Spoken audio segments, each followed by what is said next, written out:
নমস্কার বন্ধুরা, আমি দীপালি রান্নাঘরে আপনাদেরকে স্বাগত জানাই। অন্যান্য দিনের মতো আজও এসেছি। আজকের আমি একটা নিরামিষ রান্না করব। আপনারা প্রথম থেকে শেষ পর্যন্ত দেখতে থাকুন আর আমার সাথে থাকুন। দেখুন, এটা কি বলুন তো, এটা আমাদের এদিকে থোর বলে। যে কলা গাছ আছে না, কলা গাছের এটা থোর বলে। আপনারা কি বলেন সেটা আমাকে কমেন্ট করে জানাবেন। এটা আমি একটু কাটবো, দেখুন কিভাবে কাটবো। এটা প্রথমে আমি ছাড়িয়ে নেব, নিয়ে একটু বড় বড় টুকরো করে কাটবো।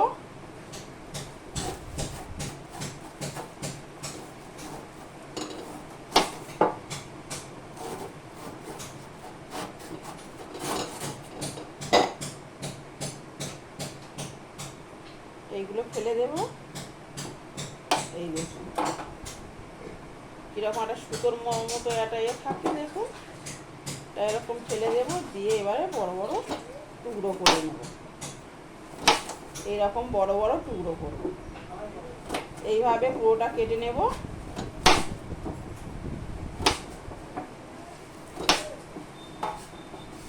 থোরটা আমার কাটা হয়ে গেছে, কেটে ধুয়ে পরিষ্কার হয়ে গেছে। কড়াইতে জল দিয়ে দেব। জলের মধ্যে হলুদ গুঁড়ো দিয়ে দেব, 1 চামচ লবণ দিয়ে দেব। থোরগুলো জলের মধ্যে 10 মিনিট ঢাকা দিয়ে রাখবো। এখানে মশলা করব, 1 চামচ কালো সর্ষে, 1 চামচ সাদা সর্ষে নিয়ে নেব, 1 চামচ পোস্ত। এটা আমি শিলে বেটে নেব।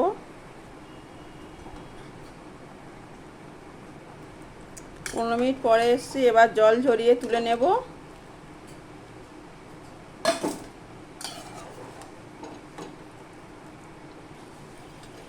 মিক্সি বোলের মধ্যে নিয়ে নেব।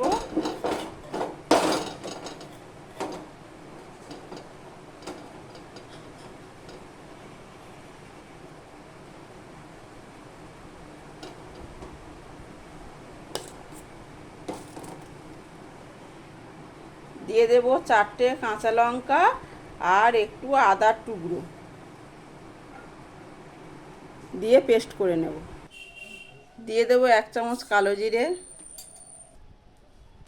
একটা শুকনো লঙ্কা কেটে দিয়ে দেব। দিয়ে দেবো পরিমাণ মতো সর্ষের তেল। এবার পেস্টটা দিয়ে দেব। দিয়ে দেব পরিমাণ মতো হলুদ গুঁড়ো, দিয়ে দেবো 1/2 চামচ জিরের গুঁড়ো, দিয়ে দেবো 1 চামচ চিনি, দিয়ে দেবো একটু কালার করার জন্য কাশ্মীরি লঙ্কার গুঁড়ো, দিয়ে দেবো মশলা বাটাটা 2 রকম সর্ষে আর পোস্ত।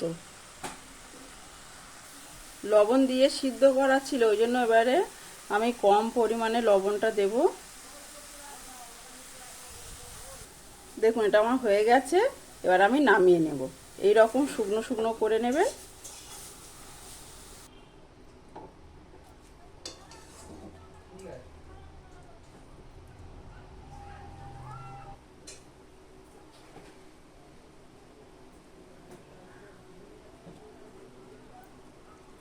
দিয়ে দেবো একটু সর্ষের তেল,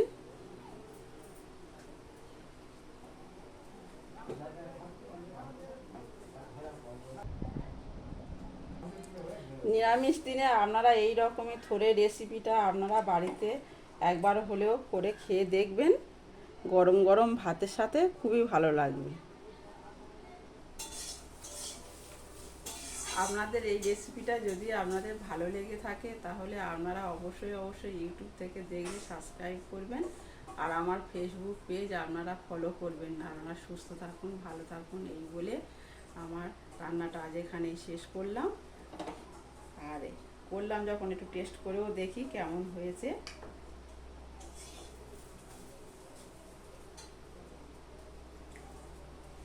অসাধারণ, একদম ফাটাফাটি যাকে বলে।